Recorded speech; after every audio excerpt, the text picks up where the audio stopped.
Hello everybody. So we are going to be covering this is going to be lesson 7 for our genetics unit. And in this unit we're going to be talking about a very specific polygenic trait type that you can have, which is the additive traits. So I just want to do a little bit of review to sort of condense down some of the things that we've talked about already. So we were previously talking about some non-Mendelian traits, but one of the non-Mendelian patterns we talked about was pleiotropy. Here is a case where you have multiple genes that have effects on multiple phenotypes or multiple phenotypical traits. So in pleiotropy, you have one gene affects more than one trait. So this is really the key. So I just want to summarize that. Pleiotropy, one gene is pleiotropic, one gene is pleiotropic.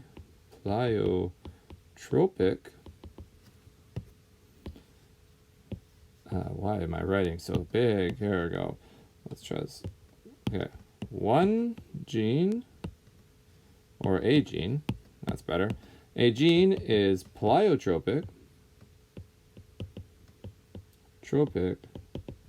if its expression here means its activation, or the way that its expression affects more than one trait. And so the result here is that we might even come across some examples where genes are pleiotropic and epistatic, or one of these other examples. So we can contrast the pleiotropy with epistasis. Epistatic genes, so pleiotropic genes are genes that have more than one endpoint. Epistatic genes are genes that determine whether or not a trait is even expressed. So epistatic genes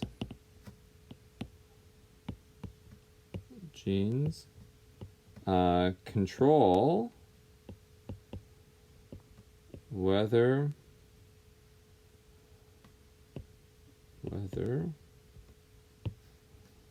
or not a trait will be expressed.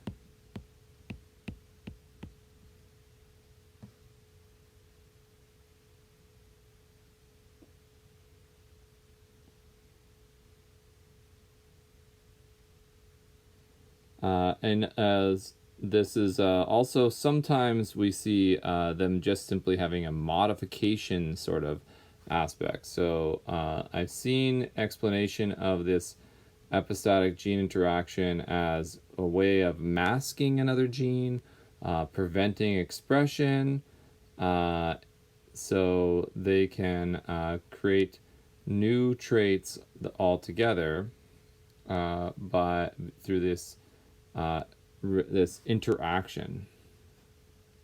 So two genes, or more in some cases, two genes interact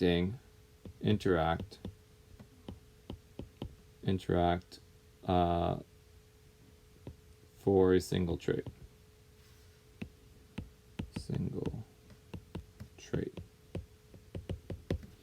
And often with creating very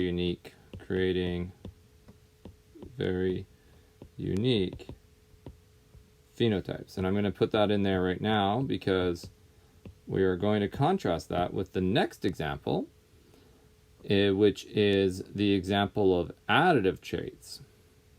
So additive traits are also known as polygenic traits.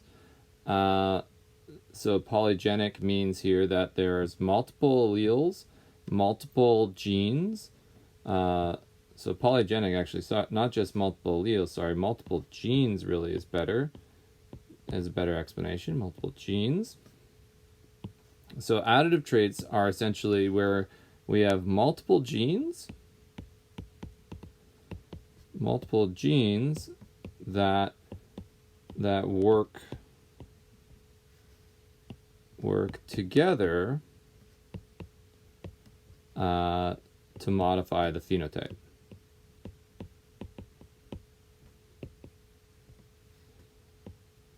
Phenotype.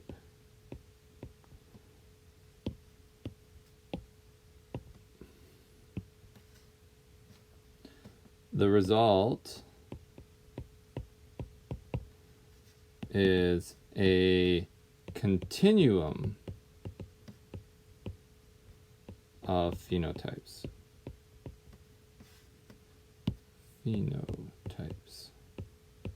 So unlike in the epistasis, where often epistatic traits are sort of are a case of turning off the gene and stopping gene expression, here in additive traits, we're talking about adding more and more expression.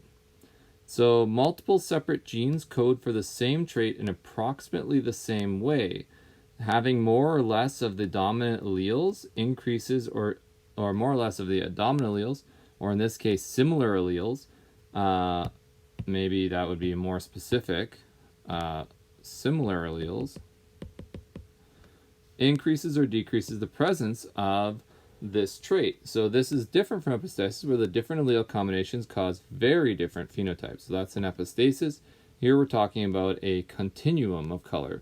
So human hair color variants between blonde, brown, and black are all controlled by different genes, by many different genes, and they all have a different effect on the types and levels of melanin in the hair. Melanin is a protein that gives it color. So this is a protein. It's actually a protein type that is colored.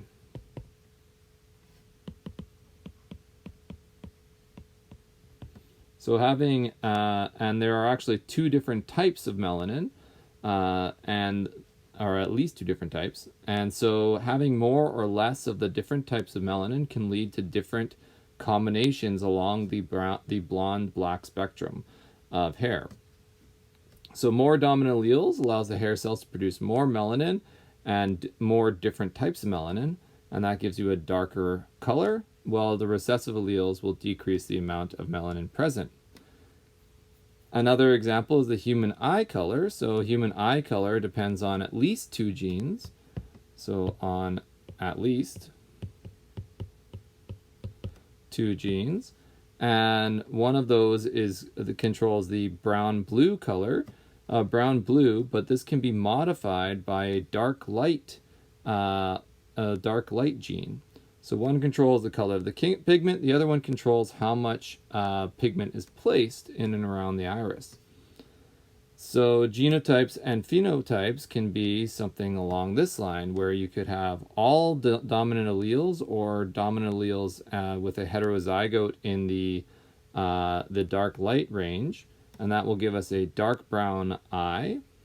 If you have a combination of heterozygotes, a heterozygous combination, or a heterozygous combination in the blue-brown color, then you'll end up with just a brown color, not as dark.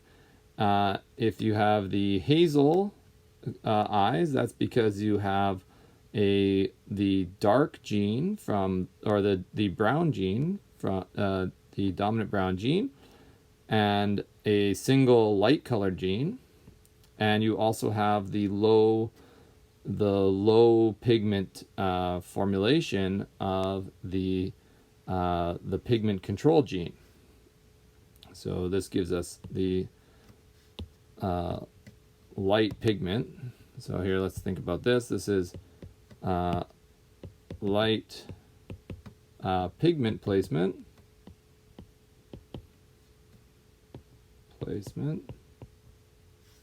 Or distribution, maybe? No, placement's fine. Placement, and this gives us the lighter, or this is light brown. And so the combination of those gives us a hazel color. If you have the blue, this is a blue combination, blue, and then these both are going to be heavy pigment, then the traits will work together to form a dark blue. And here, if you have the full recessive situation, you get a light blue pigment. And so this results in a bunch of interesting combinations. So a parent with light blue eyes has children with a parent with hazel eyes. What would be the possible phenotypes? So this is a fun double gene cross. So we have a blue-eyed parent, a light blue-eyed parent. So that is the fully recessive individual, and a hazel-eyed parent, which is a unique genotype, like so. And so we are going to draw our big old square here, and we're going to think about how, let's put hazel along the top. So hazel, and we'll put the blue, light blue, and I'm going to just put some lines here. Okay. And so along the top I have my hazel eyes, so I'm going to do my outside genes, my first alleles, my inside, my first outside alleles, so that would be the outside, big B, little d, and then the inside alleles, which is the other combination, and that other combination, so that's going to be pretty boring cross actually. And then the light blue one, I only have recessive alleles, so all 4 rows are going to be all recessive. And then we're going to get a combinations where we combine the alleles, combine the alleles, combine the alleles, and combine the alleles here, and those would all be repeated. So you could write them all out if you want, or you could cheat like I can. I see that missing line, but that's okay. We'll figure that out. There we go. And the result here is that we would have 50% in the hazel eye and 50% in the light blue.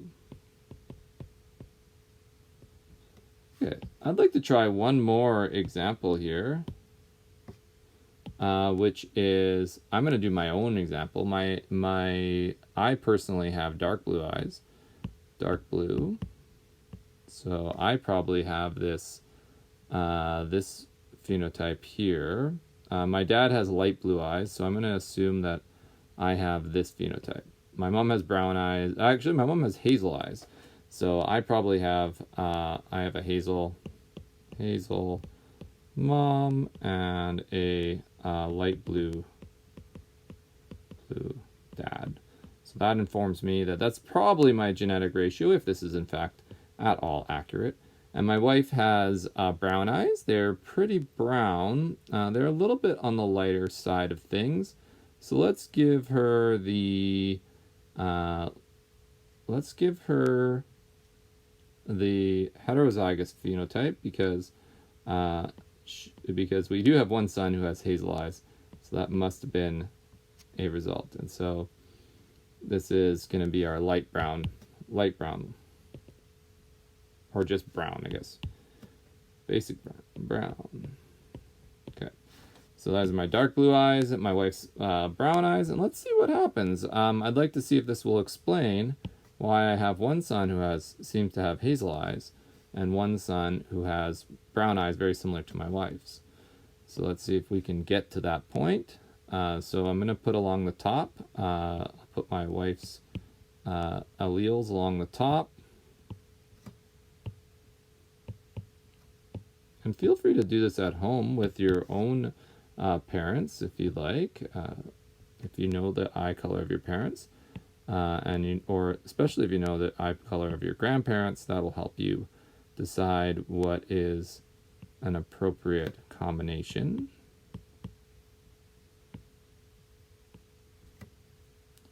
It'd be interesting to see if I can actually if I could have had blue-eyed children, which I did not have any children with actually blue eyes.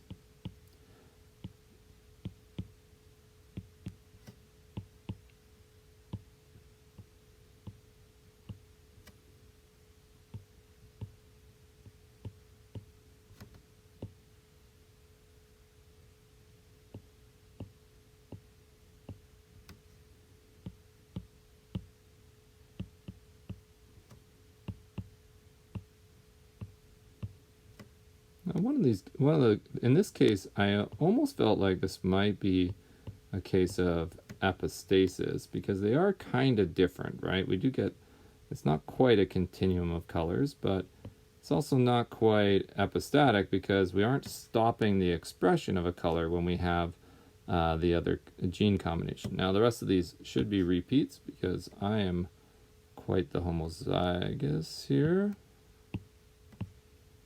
For my first trait, at least.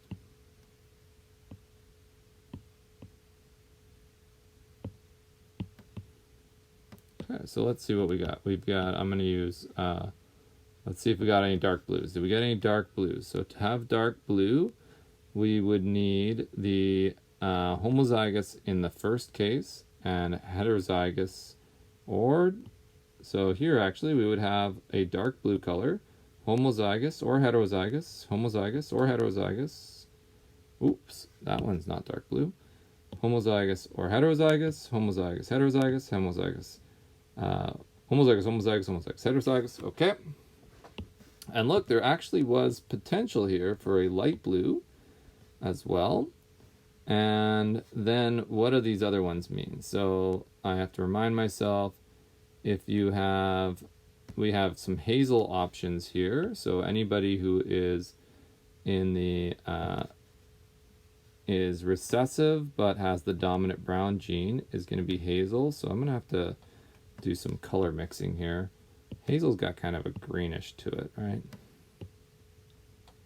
So we'll do something like that. Maybe put one more layer of brown on there. Okay.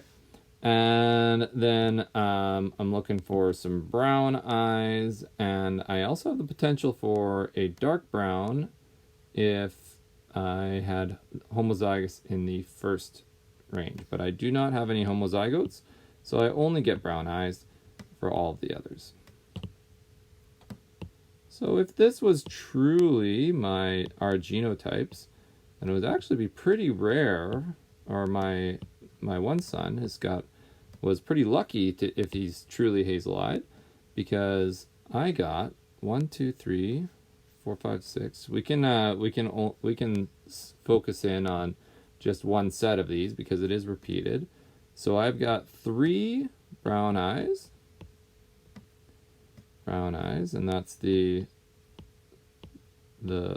one with the dark.